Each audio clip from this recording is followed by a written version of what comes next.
Hello everyone, it's Seth, probably better known as Saffron Olive, and it's time for another Instant Deck Tech. So today we're trying something a little bit different. It's Tier Thursday, but we're doing a deck tech for a format we've never ever talked about before. So recently, a week or two ago, Magic Online started 1v1 competitive commander leagues as a format, and we are going to take a look at what is currently the number one deck in competitive 1 vs 1 commander, and that is Baral Polymorph. This build in specific comes from Rich Shea, probably better known as the ATOG Lord, but like I said, this is the number one deck. I've actually played a couple games with this deck. A lot of people have been playing this deck. It's fairly well known and fairly consistent, so let me know. We're trying something new. Do you want to have competitive 1v1 commander deck techs?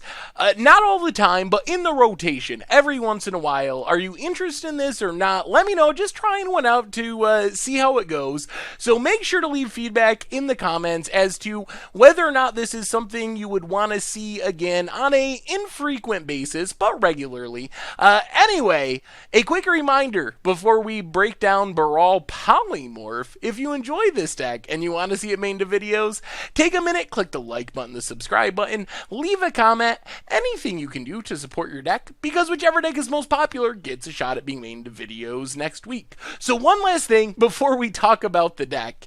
I've always been a little intimidated by commander deck techs just because there's so many cards and I don't want to make a half-hour video. So to deal with the so many card problem, I decided that we won't show every single card on the slide. We just can't do it and keep the video to a reasonable length. So instead, we're going to talk about the important stuff, the important synergies, and kind of like the groups of cards. And that's one of the things you'll see in commander decks, because you have to play 100 cards and they all have to be unique. It's a 100 card singleton format.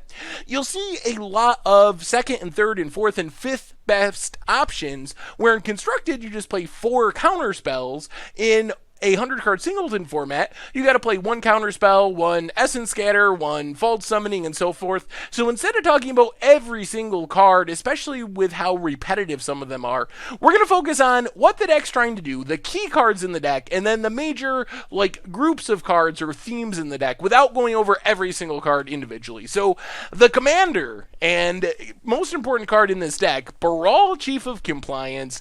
In this deck, does 2 things. First, it makes all your stuff cheaper, which is awesome. It likes counter spells, which this deck has a ton of, but it's also a combo piece, which is what makes this build of Baral Chief of Compliance so unique. So the big benefit to Baral as your commander is it's super cheap, only 2 mana, so you can get it down super early. You can play it on turn 2, you can play it on turn 3, and use the discount on your spells to leave up a 2 mana counter spell to protect it. But the basic thing we want to do here is get down a Baral and then use that Baral to win the game with a polymorph. So there's not that many polymorphs in Magic, especially just in blue. We have Literal Polymorph. 4 mana, you basically sack a creature, destroy a creature, and then you reveal cards from your library until you hit a creature and put that creature into play. This is how the deck wins the game. This is what it's trying to do. Reweave does the same thing. Synthetic Destiny kind of does it for all your creatures, but it's the same thing. We only have a single creature and then Baral as our commander, and since Baral is our commander, it's in our command zone and not our deck, so we can control exactly what we hit with Polymorph, and Baral gives us a creature that we always have access to, so we don't have to worry about finding some random creature in our deck or random non-creature that can be a creature, because we couldn't have other creatures in our deck or it'll mess up our Polymorph, but like a Blinkmoth Nexus or a Mutavault or something, we always have access to a creature, and Baral Chief of Compliance gives us a discount on our spells to make them even cheaper. So kind of the nut draw with this deck is turn 2 Baral Chief of Compliance, and then let's say we're lucky, we have our single Polymorph in our hand, we polymorph on turn 3, targeting Baral, and all of a sudden, we have our other creature, the one creature in our deck, Emrakul the Aeons Torn, and Emrakul the Aeons Torn is just as unbeatable in 1 vs 1 Commander as it is in every other format. Super insane. We just attack with it, annihilate our opponent's board. You start at 30 life in this format, so 2 hits from Emrakul is exactly opponent's entire life total. So that's the plan of the deck. We don't really have a plan B. There's no other way we're going to win the game if our opponent kills was our Baral. We can recast it from our command zone, try it again. So the rest of the deck is built around protecting this combo and making sure we stay alive long enough to resolve this combo and finding the combo. So we do have some backup non-creature creatures in Blinkmoth, Mutavault, and Mishra's Factory. I mean, these give us random attackers. I guess you could consider them a backup plan, although it's very unlikely we are actually going to win with creature damage beating down with these cards. But they don't count as creatures for Polymorph because they're lands, and if something happens and our Brawl keeps getting killed and it costs 20 mana and we can't recast it, we can always Polymorph a Blinkmoth, a Mutavault, or something to get our Emrakul. The rest of the deck is set around finding the combo, so we have Merchant Scroll, which is super good, as searches for a blue instant. Some of our Polymorphs are instants, like Reweave and Synthetic Destiny, can also search for other things to help us set up our combo if we're not in a position to combo off. Dig Through Time, great way to dig through our deck. 7 cards is pretty deep, even in a 100-card deck. Then we have a lot of turn 1, turn 2 cantrippy type spells, where we can just go a card deeper, go 2 cards, 3 cards deeper. They don't cost us a card because we get to redraw, shuffle away in some cases, or scry to the bottom to help find what we need. And then a ton of just brute force card draw. These don't specifically find us our combo, but it just gets us 3 cards, 4 cards into our deck. We're getting closer and closer and closer to finding that Polymorph and winning the game. Of course, these cards also benefit from the discount of Baral, so Jace's Ingenuity, 4 mana instead of 5, Fact or Fiction, 3 mana instead of 4, and so forth. And even more brute force card draws, so a ton of that. The second theme of the deck is protecting Brawl, and for this we have a ton of counters. 1,000,000 counters. I actually counted them, 29 counters in the deck. So when you consider the deck has almost 40 lands, another 30 counters essentially, and then another 30 non-counter cards. So it's like half of our non-land cards in our deck are counters, and these cards protect our combo. Also, in a weird way, thanks to Brawl, let us find our combo thanks to the looting ability. So when we counter something, we're getting rid of a useless land, digging 1 card deeper towards the Polymorph to finally close out the game. So I'm obviously not going to talk about all 29 counters. They all counter spells. That's what they do. But there's a couple subcategories of counters that are really important. So we have free counters: Force of Will, Disrupting Shoal, Thwart, Misdirection. Great for winning counter battles when we're tapped out. Allow us to tap out on turn 2 for Baral and still protect it. So very helpful there. Then we have super cheap counters, which let us play our Brawl or play our Polymorph and still leave up mana to counter, like Flusterstorm, Spell Pierce, etc., etc. And then we have counters that have some sort of additional value. Cryptic Command can also draw us cards, or kind of fog by tapping our opponent's creatures. Mystic Confluence can be a counter, or it can bounce creatures, or it can draw us cards. Cycling with Miscalculation, Scrying with Condescend.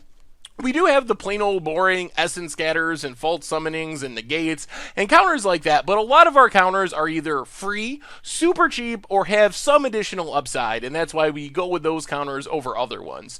As far as the rest of the deck, we have a few cards to help us deal with creatures that might slip through. That's one of the risks with this deck. When our plan is just to counter everything our opponent does, if our opponent can be on the play and go 1-drop into 2-drop or double 1-drop, that can get us pretty far behind and leave us in a pretty sketchy situation. So we can steal their creatures. We don't have many of these cards. I think these 3 are actually all that we have in the entire deck. But Treachery, Vidalcan Shackles, Dominate. Let us just grab one of our opponent's creatures. And then we also have a lot of bounce spells. We have the ones I have pictured here and a few more, but Repulse, Cyclonic Rift bounces everything. Capsize, Repeatable. Both Repeal and Repulse can draw us cards, so they don't cost us a card to cast them. So that's kind of our plan when our opponent manages to sneak a creature through our deck. Then the last category is just a bit of mana ramp. A lot of the fast mana is not in this format thanks to the Wizard's ban list, but Mox Diamond and Chrome Mox, 2 of the best fast mana cards remaining. Sapphire Medallion gives us a huge discount. When we can stack this with Baral, our spells are just so cheap. We can do some crazy things. 2 mana Fact or Fictions and stuff like that is just really insane. And then we have the mana base. We talked about the creature lands for Polymorph. Also have Wasteland and Strip Mine for disrupting our opponent's powerful lands. Some fetch lands probably look weird. If you want to build a budget version, you don't have to play them, but there is some fringe benefit with, like, you ponder, you want one of the cards, but not to draw the next next 2 cards, you can draw that card, then shuffle away. So that's why they're in the deck, but as a mono blue deck, we're not searching up duels. You can play the deck just fine without the fetch lands, but you do gain a very slight bit of percentage points by playing the fetch lands in the deck for shuffling purposes. And then a bunch of islands. And that is Baral Polymorph for competitive 1v1 commander.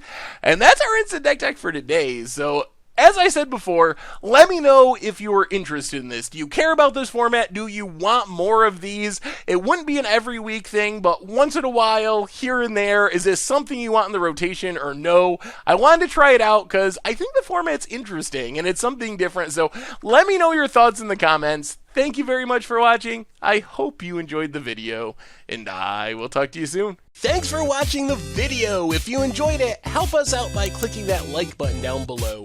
And to keep up on all the latest and greatest, click that subscribe button. And don't forget to hit that bell icon to get alerts whenever we have new videos. And if you want to, check out some of our other sweet videos here and here.